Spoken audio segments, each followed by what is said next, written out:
Well, it happened. We believed in the Constitution, the Bill of Rights.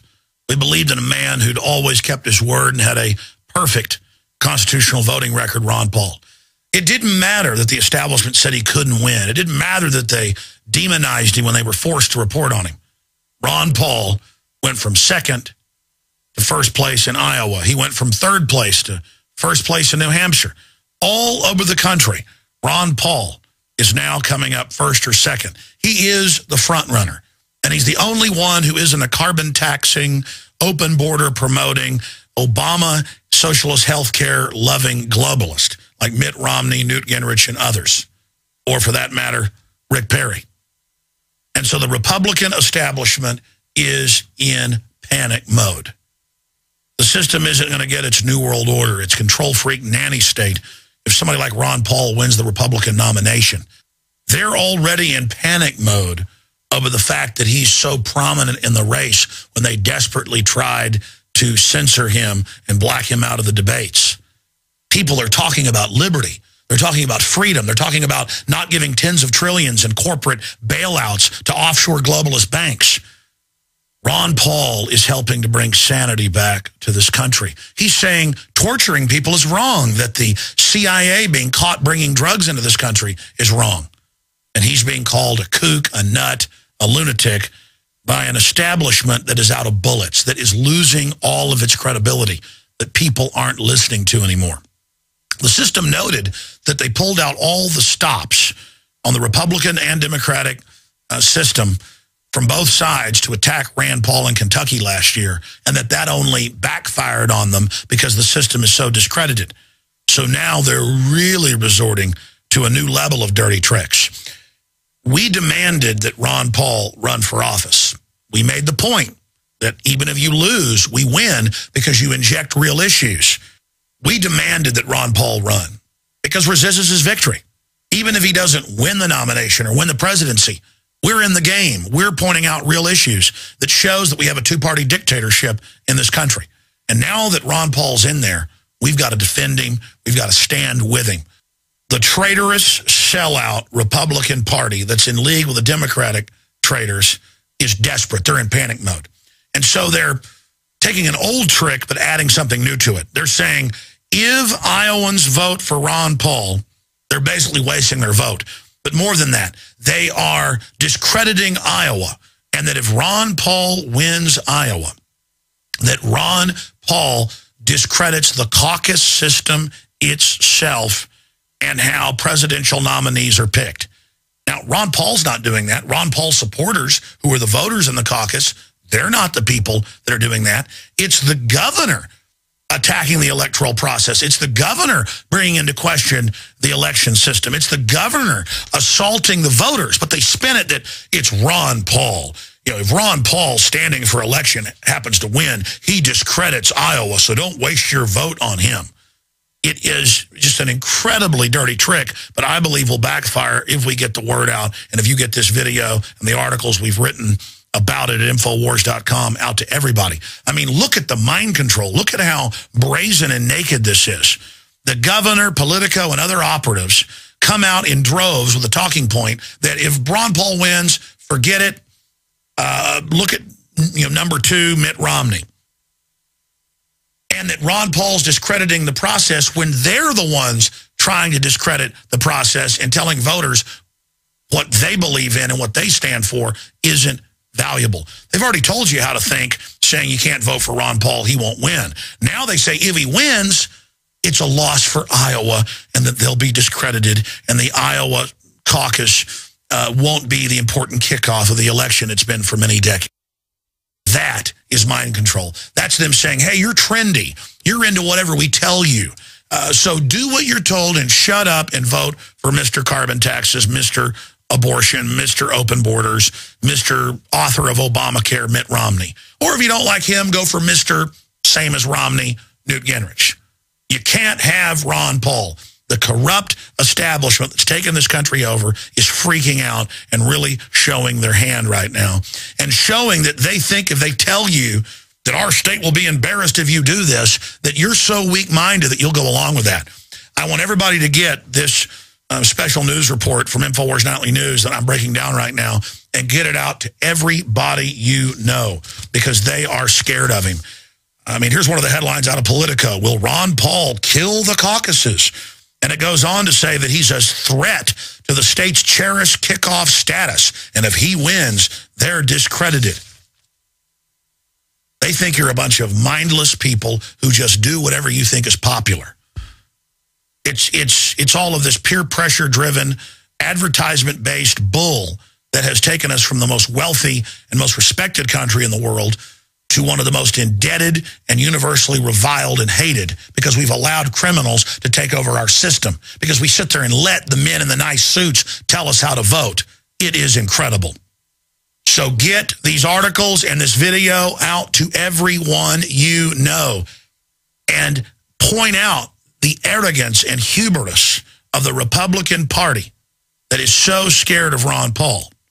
As I told Politico and other publications when Rand Paul was running, I said, don't you get it?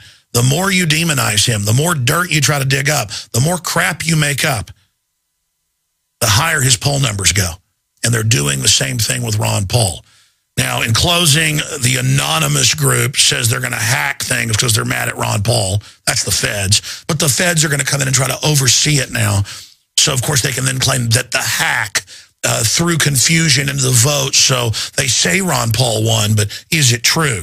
They're doing anything they can to engage in mind control and manipulation. But if you're aware of it, and if you understand the type of staged events they pull off, their power over all of us is broken. Break the trance. Now, continuing with tonight's news report, I want to get into the nanny state because just today I saw this stack of articles in front of me. Every day I see these type of reports and I've almost become numb to it. We cannot let ourselves become numb to it. Remember when they said that they were going to have trash inspectors, that it wasn't going to be associated with fines a few years ago, even though they'd done that in Europe? And even though the company setting it up said that that was part of the model. Look at this headline out of My Fox. Public Works defends fine for not recycling cat litter, $2,000 fine. And what are they doing? They're digging through your trash. Continuing, here is another one. This is out of Queens. Trash can tickets in Queens. They say a little known law that you have to put your trash cans out at an exact time. Well, residents found that if they put their trash can out 30 minutes early before it's supposed to be out, you put it out when the man says so, they're given a $100 fine. But if you do it a second time, well, it goes up to $1,000. So you'll put your trash can out when your government master says so. Here's another one. Regulators seek ban of cell phone use in cars, even hands-free. Wall Street Journal. Hands-free is completely safe. But they're saying they're going to track with government systems your cell phone use. The police are going to have scanners. And so if they find if your cell phone's in use in the car, why, then you're going to get a big fine. It's all about revenue generation. But remember, as they raise more and more taxes and more revenue, notice everything's falling apart, less and less services, because we're going into austerity. Under the globalist model, they want to destroy us economically. It's in the IMF and World Bank documents that came out in the BBC in 2002. They want to destroy the economy, and they're shutting it down. And no amount of new taxes will ever pay off all these fake debts. It's designed to shut down the economy. It's a monopoly implosion program, just like we see happening in Europe right now. Now, finally, I have this article that a listener mailed us, and you can look at it online and pull it up as well from the Boston newspapers. Lynn woman charged over feeding ducks at park. AP reports an 80-year-old Lynn woman was criminally charged Wednesday because she refuses to stop feeding flocks of ducks and geese that officials, not servants, but officials, say are littering a pond and park with waste. And again, they've always got good reasons for this. Hey, when a cop pulled me over and wanted to check my window tint, I looked at him and I said, you know, MF Global has stolen billions of people's private accounts and won't get in trouble. I said, the government puts sodium fluoride in the water they admit gives you a 7-fold increase in cancer. I said, the government's getting rid of laws so they can put military on the streets. There's all these huge crimes, but all you're allowed to do is run around and raise revenue. And that's what's disgusting about this. This whole system, this whole nanny state is about making us feel like we're criminals. It's about teaching us to line up and be groped by the TSA in airports and now on highways and watch our children be groped. It's about the general public who's not criminal learning how to be a perp, learning how to be treated like a criminal, learning that we've got something to prove to the state and all of us are suspects until proven slaves, not guilty until proven innocent. We've gone beyond guilty until proven innocent. We are slaves here to be taught that we're guilty. We're being taught and conditioned that we're scum and trash and are always guilty and that only government can be trusted. Only government is our loving mommy and daddy. The globalists, the social engineers, the control freaks, in their own admissions, want to implode society to make us all dependent on them so they can socially engineer us in their image. They must be met with truth. They must be met with courage. They must be faced down because they know that we're waking up. And so they're accelerating their program. And incredible tyranny is now upon us. Last night, we broke the report that not only did Halliburton subsidiary KBR get the master contract to now prepare the subcontractors to man the camps. They've built them. Now they're getting ready to man them. But now we've gotten the master federal bid when they put it out to companies and have direct links to it on homelandsecurity.gov website. And still, the mainstream media won't touch this. And they're not going to come grab you and take you to a camp and blow your head off day one. No. They're going to sell the camps. We know this from the Model States Health Emergency Powers Act, the Emergency Centers Establishment Act, that it's going to be for the collapse for poor people. And then there'll be security problems, and there'll be brigs where the bad people go. That's in all these documents, and they've built them all over the country. People say, why would they want to wreck the economy? Don't they want to make money? The elites issue the money. They control unlimited money through Ponzi schemes, but they've got to have tyranny in place to make sure you accept their fraud.